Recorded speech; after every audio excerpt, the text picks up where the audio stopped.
फोगाट भी हमारे साथ जुड़ गई हैं, फोन लाइन पर जुड़ी हैं। और गीता फोगाट, मैंने कार्यक्रम की शुरुआत, वो दंगल जो आप लोगों पर ही बनी, आप लोगों को समर्पित थी, आपका जज्बा, आपकी मेहनत और आपकी हौसलों को की दाद देती हुई वो फिल्म, उसमें था बापू सेहत के लिए तू तो हानिकारक है।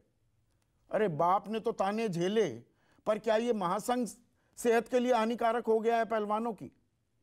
बिल्कुल, आपने बिल्कुल सही कहा सुधीर जी।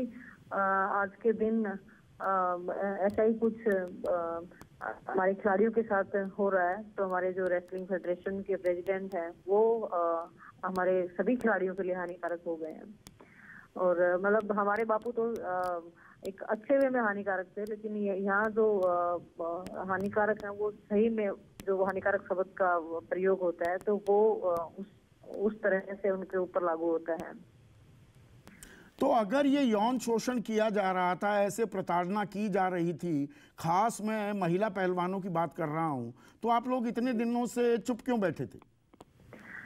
बिल्कुल, आपने बिल्कुल सही कहा सुधीर जी। हम चुप बैठे थे क्योंकि चुप नहीं बैठे थे, लेकिन सबसे पहले तो मैं ये कहना चाहती हूँ कि ये एक कोई छोटी बात नहीं है, ये एक बहुत बड़ी बात और बहुत हिम्मत की बात है कि हमारे खिलाड़ी इस मंच के ऊपर एक साथ होकर के और उन्होंने इस अन्याय के खिलाफ आवाज उठाई है।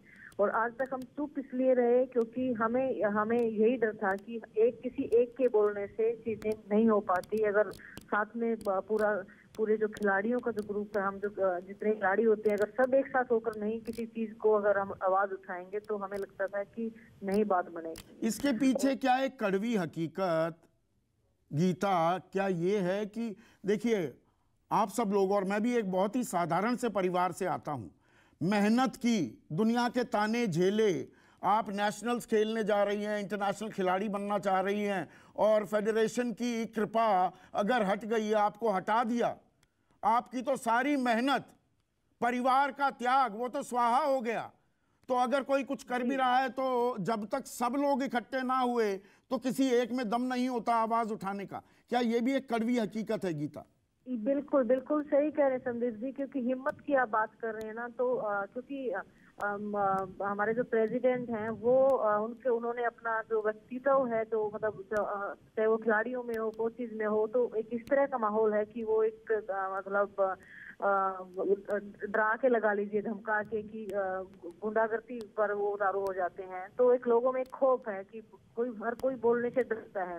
लेकिन मुझे गर्व है हमारी बहनों के ऊपर, हमारे सभी खिलाड़ियों के ऊपर कि आज वो मतलब जब वो बोलते हैं ना कि जब सिर से पानी उतर जाता है तो वो पानी उतर गया सिर से। तो हर चीज की एक सीमा होती है, वो सीमा पार हो गई। तो आज पाप का गड़ा उनका भर गया है और उनका भी जाने का टाइम आ गया है। इस आर पार में आपको लगता है खिलाड़ियों का कोई भला होगा? देखिए संदीप जी, हमारी आप भी जानते हैं कि कुश्ती खिलाड़ी, कोई भी खिलाड़ी कितनी मेहनत करके एक मुकाम को हासिल करता है। और आज जब इस मंच के ऊपर देश के हमारे जो टॉप परफॉर्मर खिलाड़ी हैं वो वहाँ पर बैठे हुए इतनी सर्दी में और वो इस सिस्टम के खिलाफ आवाज उठा रहे हैं कि हमें न्याय मिलना चाहिए, तो मुझे उम्मीद है कि गवर्नमेंट कुछ ना कुछ इस चीज का समाधान जरूर निकालेंगे, क्योंकि ये किसी एक की लड़ाई नहीं, ये हमारे खिलाड़ियों के लिए, जो युवा पीढ़ी, जो आने वाले खिलाड़ी हैं, उनके भविष्य का सवाल है।